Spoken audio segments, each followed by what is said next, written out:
Hello and welcome back. Today we're going to be doing some projectile motion problems.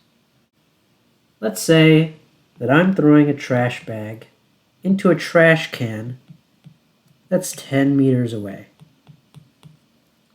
Yes, I draw trash cans as boxes now.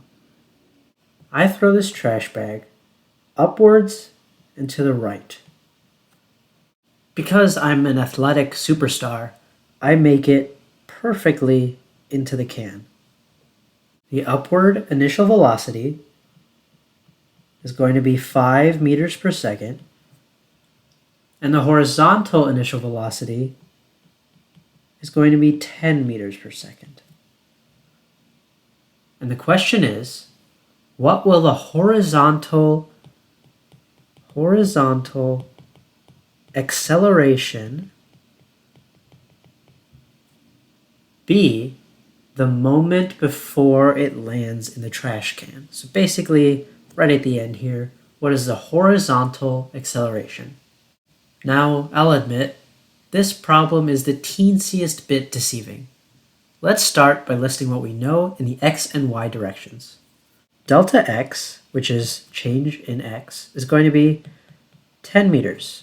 This is because in total, the ball travels 10 meters to the right. Delta y is going to be 0 meters. And remember, delta means change in. So the change in height of this trash bag is nothing. It's thrown from my hand at just about ground level, and it reaches the trash can once again at ground level. So even though there's a distance traveled in the vertical direction, that doesn't mean there's a displacement in the vertical direction. V initial in the x direction is 10 meters per second. V initial in the y direction is going to be 5 meters per second. Y is going to be g, which is negative 9.81 meters per second squared, and that's because of gravity. It's the only vertical acceleration working on the trash bag while it's going through the air. And the acceleration in the horizontal direction, which, remember, is what we're actually looking for. Well, what is that? Let me draw this path once more down here. When I throw the bag, there's a horizontal initial velocity, and we got that as 10 meters per second. How is that horizontal velocity going to change as the bag continues on this arc? Well, it's not going to change. Here, it's going to be that same Vx. Here, it's going to be that same Vx. Here, same. Here, same. Here, same. Vx doesn't change over the arc. Now, why is that? That is because there is no horizontal acceleration. Because think about it. What would be working on this bag in the horizontal direction? In the vertical, we obviously have gravity. But in the horizontal, there's nothing. Of course, you could say air drag or air resistance, but we don't actually care about that in Physics 1. So, AX is going to be 0 meters per second squared. And guess what? It's going to stay 0 meters per second squared this entire arc, which means the answer to our question, what is the horizontal acceleration at the very end? It is 0 meters per second squared. Nice. That was nice and simple. Sort of a trick question, but at least it was easy. Let's move on to a more complicated problem. A ball is kicked from the ground at 30 meters per second at 50 degrees. The 50 degrees means that the angle the initial velocity vector makes with the x-axis is 50 degrees. With this limited information, I'm going to ask, how long was the ball in the air? The peak height of the ball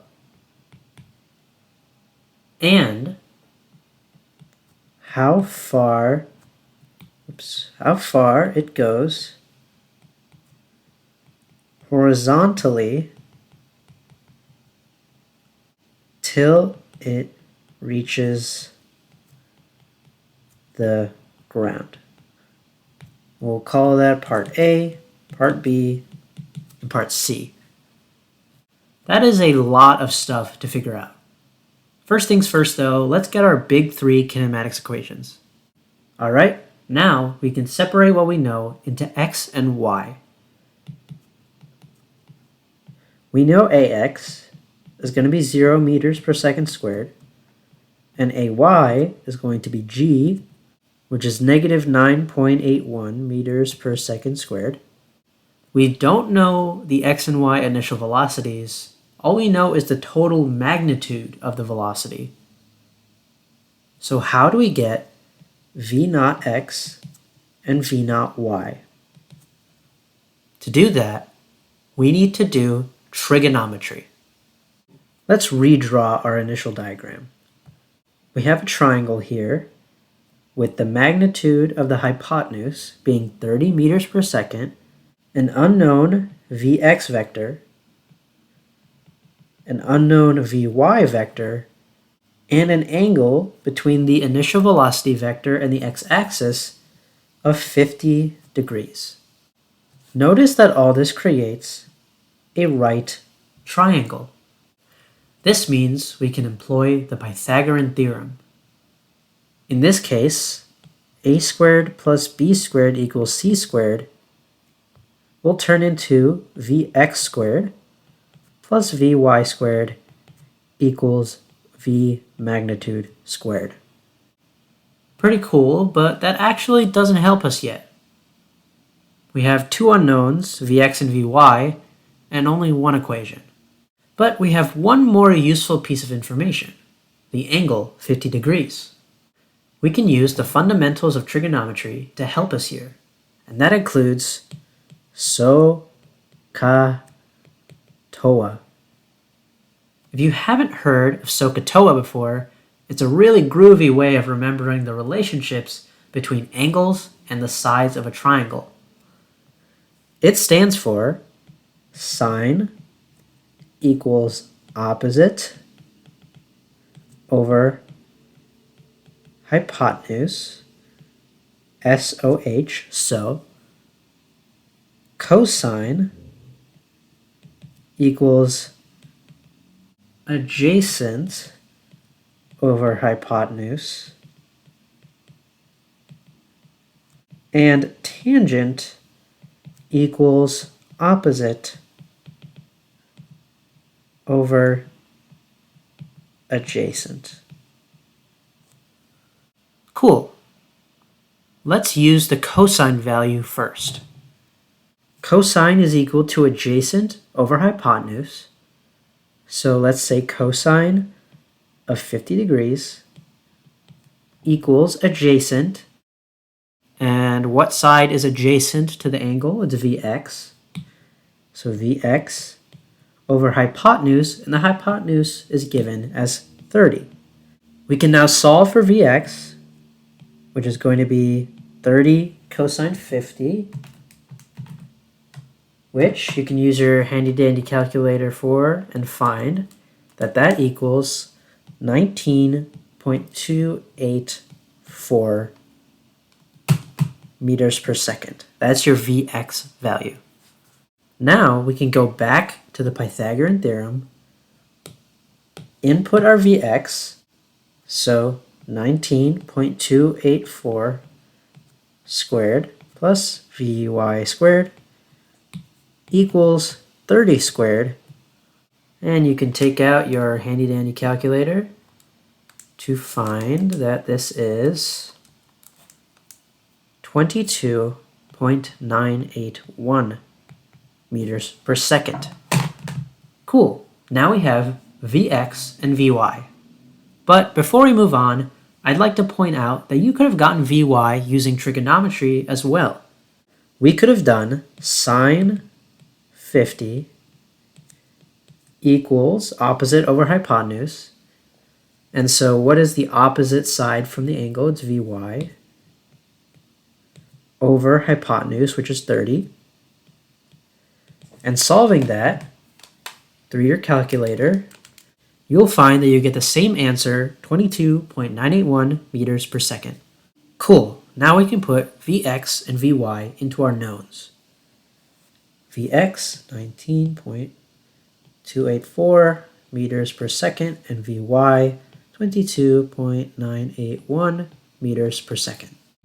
Let's draw a path for this ball, which is going to be parabolic.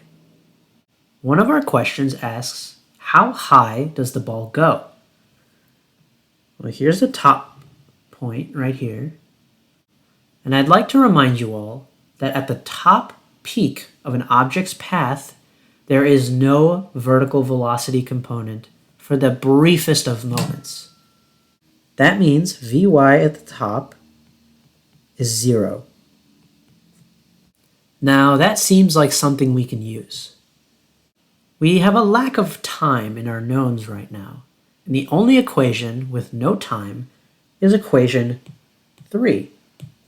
So let's try using that. We are using the y direction, so all of these variables are going to be in the y. So Vy squared equals V naught y squared plus 2ay delta y. Vy squared is our final velocity in the vertical direction, and right now we're only looking at the first half of this ball's arc, which means the final velocity is going to be 0 meters per second squared, which is just 0. Now we calculated V naught y squared as 22.981 meters per second, and we're going to square that, plus 2 times ay, which is going to be g, so negative 9.81 meters per second squared, times delta y, which is what we're looking for.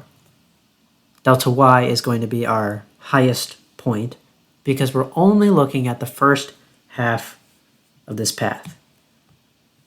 So you can take out your handy-dandy calculator and solve this equation, and you get delta y equaling 26.919 meters.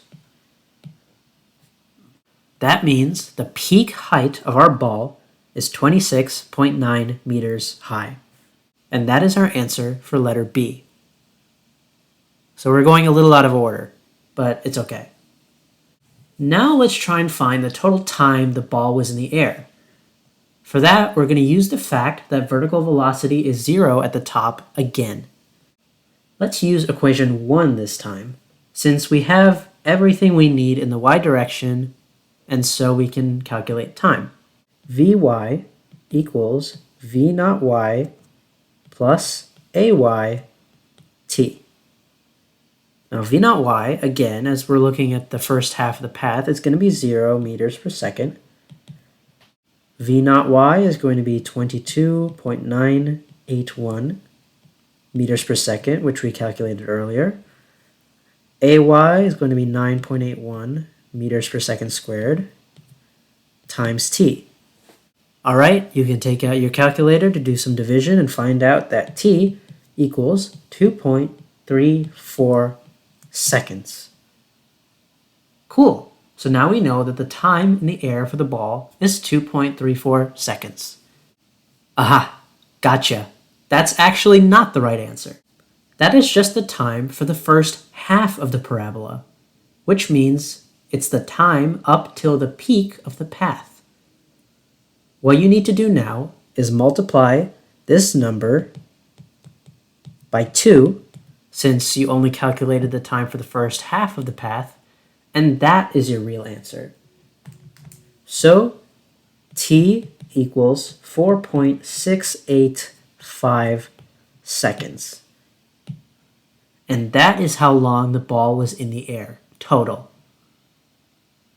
Which is our answer to letter A. Before we move on to part C, I'd like to point out something about what we just did.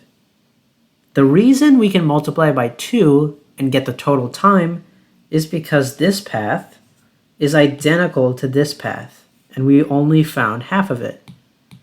But that only works if our delta y is 0 for the entire path. Imagine if the ball landed somewhere here, because it landed on some kind of box. If we found the time till the peak and multiplied it by 2, we'd be getting a time that was too large. Because the ball didn't land all the way on the bottom again, it only landed about halfway down. If you have a situation like this, you're going to have to do 2 sets of kinematics. One for this half, and then one for this little bit. Because just simply multiplying will give you the wrong answer.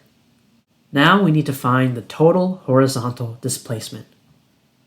We know basically everything we need now, so we can use any equation we want. Let's try using equation 2. We have delta x equals v naught x t plus 1/2 ax t squared. We know ax is 0, so this entire term can be canceled out as 0, which leaves us with delta x equals v naught x, which is, let's scroll up a little, 19.284 meters per second, and the time that we just calculated, 4.685 seconds. And you can take out your calculator to find that delta x equals 90.346 meters. That means the total horizontal displacement of the ball is 90.3 meters to the right. And with that, we have finished the problem.